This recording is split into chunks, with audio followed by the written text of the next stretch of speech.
La guerra d'un home de pau. En iniciar-se la guerra, Calders estava inscrit en el Sindicat de Dibuixants Professionals. Aquest sindicat es va dedicar de seguida a activitats de propaganda de guerra, editant cartells, pamflets, caricatures i tota mena de treballs artístics.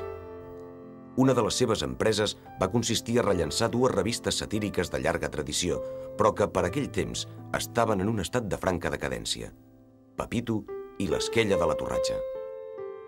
Pere Calders i Tísner es van posar al capdavant d'aquestes publicacions. La represa de Pepito, amb un estil d'humor pur, no va reeixir, però sí la de l'Esquella, especialitzada en humor polític, que va veure com, sota la direcció de Calders i Tísner, arribava a assolir un rècord de tiratge proper als 70.000 exemplars.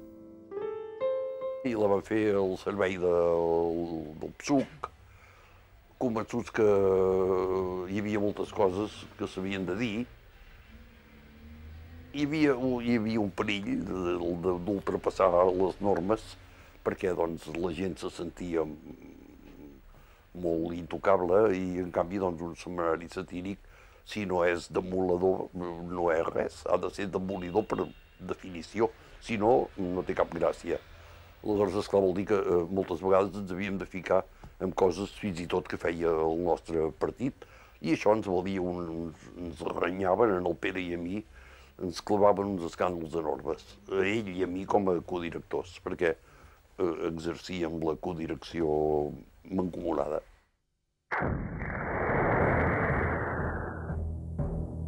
Aquesta aventura va durar 2 anys. Al 38, la revista es quedava pràcticament sense redactors, ja que tots els que podien fer-ho s'allistaven com a voluntaris per anar al front. Calders va ser un d'ells. Adscrit al cos de carrabiners i destinat al front de Terol, aviat se li van assignar tasques com a cartògraf militar, ja que els seus coneixements com a dibuixant i grafista feien d'ell un dels pocs militars de la seva zona capaços d'interpretar les corbes de nivell d'un mapa. Pere Calders ha dit en alguna ocasió que hi ha moments en la vida dels homes que cal adoptar posicions i arrenglerar-se, i és això exactament el que ell va fer durant la guerra. El 1937 es va oferir com a voluntari a l'Exèrcit de la República i va ser admès, a causa de la seva professió de dibuixant, en els serveis de cartografia militar. Fruit d'aquesta experiència, va escriure alguns contes de guerra i especialment una crònica, Unitats de xoc, que explica alguns episodis de la guerra i especialment, la part més interessant, l'entrada de les forces republicanes a la ciutat de Terol. Un episodi que ha inspirat altres escriptors. El poeta Pere IV té aquell famós romanç que diu «Salut, ciutat de Terol, mal perduda i ben guanyada».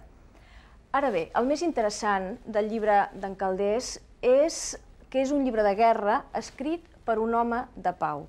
Un home de pau que fa la guerra per imperatius de defensa, perquè cal defensar, paradoxalment, des d'un exèrcit i amb les armes, valors que són civils, valors de llibertat, valors de cultura, de l'existència mateixa de Catalunya.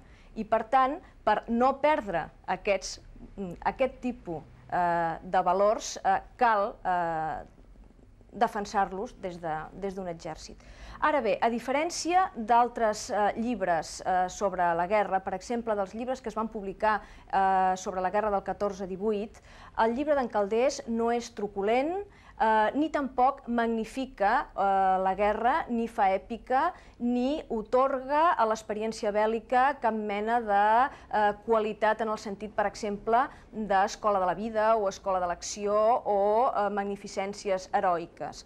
Tot el contrari, la guerra per ell no és magnífica, no és defensable, sinó només justificable en el sentit de la pròpia defensa d'aquests drets individuals, drets elementals de l'home, que són individuals i que són col·lectius, que justificarien, en tot cas, aquesta resistència. De la seva peripècia vital al front, Calders n'ha deixat un valuosíssim testimoni en el seu llibre Unitats de xoc. Per bé que no ens ho vulguem confessar, sortim de Barcelona amb l'ànim deprimit. No sabem quan podrem reprendre la nostra vida civil, tan estimada, ni sabem si podrem reprendre-la. D'ara endavant, en la feina de bastir il·lusions, haurem de comptar amb altres voluntats i ens caldrà prescindir una mica de la nostra. Ens fa l'efecte que obrim un parèntesi que la marxa de la nostra vida queda en suspens i aquest cop de ganivet a les nostres esperances ens anul·la els sentits i ens fa masells. Nosaltres avorrim la guerra i si la fem és perquè ens obliguen a fer-la. L'instint de conservació del nostre poble ens mena a carar-nos amb la ferocitat dels generals feixistes i a ésser tan implacables com ells. Però la guerra no ens agrada ni la sentim. I ara, amb la retina desfeta per la imatge de tantes llars destruïdes, podem explicar a les nacions com és d'estúpida, de cruel i de bestial la guerra que donen per bona els militars imperialistes. Unitats de xoc, com diu el títol de la primera edició, són documents de guerra. Documents de guerra matisats per una perspectiva absolutament humanitzada i per un registre antièpic, benevolent, fins i tot humorístic, de qui no està disposat a deixar-se imposar pel tema.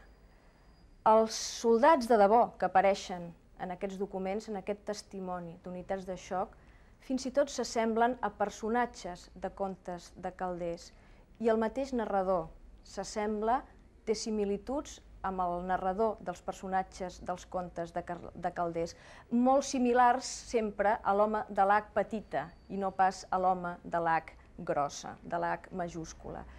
En el moment en què es va publicar aquest llibre i que es van publicar els contes de guerra de Calders, el conseller de Cultura, Carles Pissunyer, en una exposició de dibuixos, va dir que aquests personatges s'assemblaven en els dibuixos de Xavier Nogués. Com més va, més raó li dono. Malgrat la seva presència activa al camp de batalla, Calders va continuar durant aquests anys la pràctica literària que tot just havia iniciat. A més d'aquestes memorables cròniques sobre la seva experiència al front, l'any 38 va presentar al Premi Creixells la seva segona novel·la, Gaeli i l'home Déu. Una història escrita poc després de la desfeta del front de Terol, en una Barcelona que ja vivia els últims mesos de la guerra. Paradoxalment, l'ambientació de la novel·la ens presenta una Catalunya de l'any 38 en una situació de quasi normalitat, on la guerra apareix com un rerefons present però llunyà, i al final de la qual es dona per descomptat que serà favorable a la nova república, que ha sorgit gràcies al triomf d'una revolució socialista i progressista. En aquest context, en una imaginària societat sense església ni religió, hi fa la seva aparició un home Déu, de procedència soviètica, que vol instaurar una mena de religió entre civil i divina basada en la il·lusió. Per això, inicia un seguit d'actuacions miraculoses, amb les quals vol fer evident el caràcter diví de la seva doctrina. Lluny dels seus propòsits, totes les intervencions de l'home Déu obtenen resultats contraris als pretesos, de manera que acaben contribuint a augmentar l'escepticisme generalitzat davant de qualsevol esdeveniment sobrenatural. Aquest esquema, basat en la tensió entre una realitat material que es regula segons unes normes ben establertes i una altra possible realitat, la realitat màgica, on hi caben les il·lusions, els miracles i la fantasia, s'anirà reproduint amb una rica gamma de variacions en tota l'obra narrativa de Calders, com a leitmotiv essencial i definidor.